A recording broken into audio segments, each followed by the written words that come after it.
Muito bem, nós já noticiamos aqui que o ministro Luiz Fux mandou para o plenário do Supremo Tribunal ação proposta pelo PDT para permitir processo contra presidentes da República, mesmo por atos praticados fora do mandato. Tivemos, inclusive, um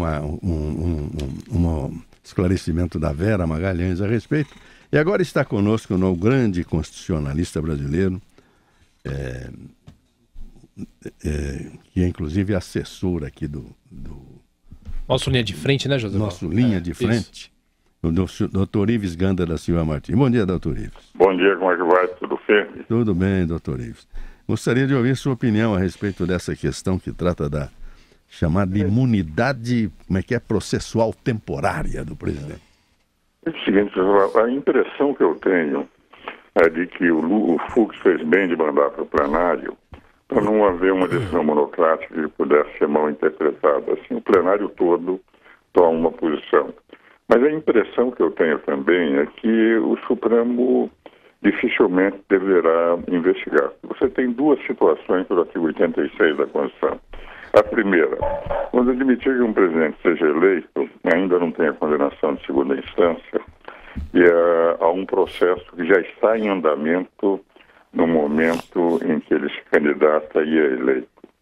Esse processo tem que continuar, porque embora tenha começado anteriormente, já existe. Agora, no momento em que ele está exercendo a presidência pelo parágrafo 4º de 86, o que ocorre? Sobre atos que estejam fora da sua gestão, que não tenha havido processo anterior e que vai começar na sua gestão, o que ocorre é que, a meu ver, por analogia, se aplicaria, exposto no parágrafo 5º do artigo 53, que diz que, se por acaso alguém está sendo investigado, sendo parlamentar, não é o que o Supremo tem seguido, mas é o que está na Constituição, ele é condenado, entende, ou é investigado, e a Câmara ou o Senado decidem que ele não deva ser investigado, fica suspensa a prescrição, não corre a prescrição. Por analogia, se aplicar o mesmo princípio no 86 para o 4º, de que por delitos anteriores ao exercício da presidência, nós teríamos que ele poderá ser investigado depois do mandato, mas não durante o mandato, se o processo não começou anteriormente à sua eleição. Então, eu tenho a impressão que o Supremo deverá, se fizer uma interpretação coerente do 86, unindo ao 53, parágrafo 5º da Constituição, eu tenho a impressão que ele não será investigado e que Janot tem razão. Parece que a notícia se estende, doutor Ives, não apenas em razão da investigação do presidente, mas a investigação para que não se perca uma testemunha que pode morrer durante o mandato e depois não será possível mais fazer a prova. Seria nesse sentido? Ainda assim a Constituição proíbe?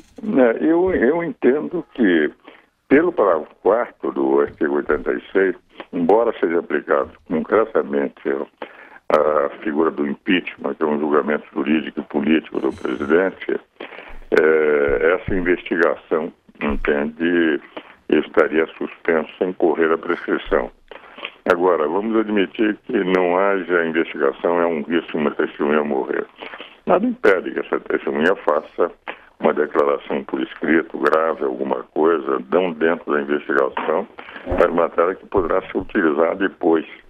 Porque o valor de uma testemunha, de um documento dessa natureza, não é só, e você, José Val, é especialista em direito penal muito mais do que eu, sabe perfeitamente que não é só em juízo que vale o depoimento.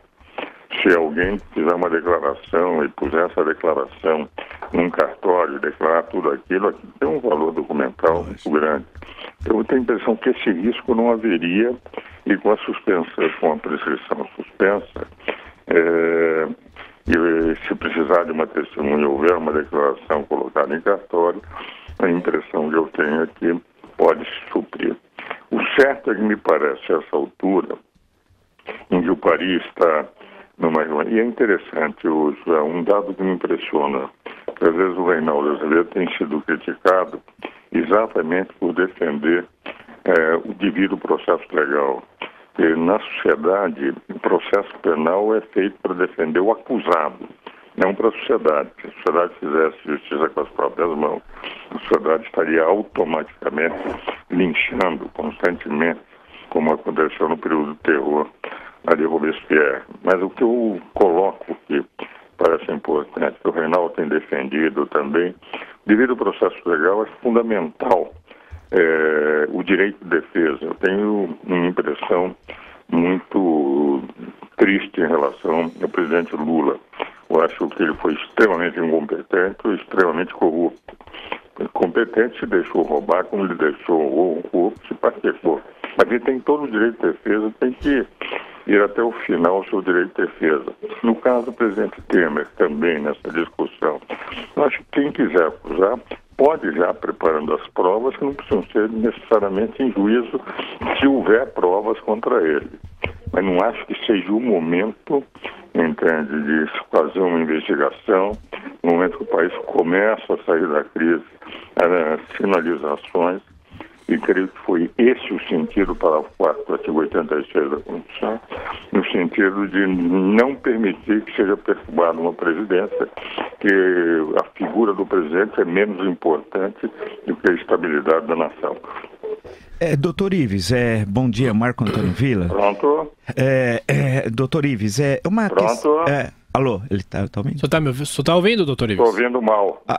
A gente vai melhorar o retorno para o senhor. O professor Villa quer fazer uma pergunta para o senhor. Acho que melhorou. Professor Villa. Sim. Doutor Ives, bom dia, Marco Antônio Villa. Doutor Ives. Marco, você vai bem? Tudo bom. É uma questão aí para esclarecer nosso ouvinte e esclarecer também a mim mesmo tal. E aí é claro que o senhor é a melhor pessoa para isso. Justamente sobre o parágrafo 4º do artigo 86, né? O presidente da República, na vigência de seu mandato, não pode ser responsabilizado por atos estranhos ao exercício de suas funções. Essa imunidade que o presidente tem não rompe com o princípio que todos são iguais perante a lei? Vamos partir, independente de questões políticas, se o país vive tensão ou não, abstraindo disso, ou partindo do pressuposto que a Constituição garante a igualdade entre os cidadãos, e se ele eventualmente, eu estou falando em tese, tenha cometido um crime, quer dizer que o cidadão, que agora chama-se Michel Temer, mas podia ser o Paulo José, não importa tal, o Paulo José seria processado, mas se o Paulo José fosse presidente da República, não seria. Não há uma violação de um princípio constitucional de igualdade de todos perante a lei, doutor Ives? Veja o seguinte, a Constituição, ela tem os seus princípios gerais e as exceções que a própria Constituição abre aos princípios gerais. E o parágrafo 4º do artigo 86, indiscutivelmente, é uma exceção ao princípio da igualdade. Por que razão o presidente não pode ser? Porque, na verdade, o presidente transcende como pessoa, no momento que ele estiver exercendo o cargo, que está representando toda a nação. Se for por crime praticado durante o seu mandato, indiscutivelmente. Mas se foi o que, a meu ver, acontece para que ele não seja beneficiado em relação aos outros, é que se suspende a prescrição. A prescrição não vai correr, a meu ver, eu interpreto que o artigo que vale para os legisladores, vale também para o presidente, se poderia suspender para que ele não ficasse imune no momento em que deixar a presidência.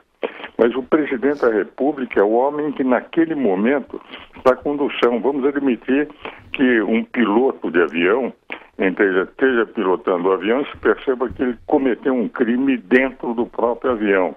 Entende? Aí, não havendo outra solução, ele tendo que pousar o avião com todos os passageiros, só vai ser julgado depois que ele pousar o avião. Pois a República é, na verdade, uma espécie de comandante que cometa o crime como é, para que não haja um desastre para o avião, ele vai ter que pousar o avião para depois ser condenado. A meu ver, o que ocorre com o presidente da República é exatamente isso. No curso do seu mandato, ele não pode. Posteriormente, ele poderá ser, e se o crime começou a ser investigado antes, evidentemente ele poderá ser julgado. Agora, por crimes cometidos durante o mandato, é evidente que ele pode ser julgado, como aliás aconteceu com a presidente Dilma em relação a atos de improbidade. Ele foi julgado por crime, foi por atos de improbidade. Por essa razão que eu acho que A exceção está na própria Constituição. Todos são iguais perante a lei. O presidente é uma condição superior. Não vai ser julgado naquele momento. Mas ele não está imune de ser julgado posteriormente. Doutor Eves Gandra, mais uma vez, muito obrigado pelos seus esclarecimentos e a sua presença aqui no Jornal da Manhã. Olha, é sempre um privilégio quando falo com meus queridos amigos. Um grande abraço.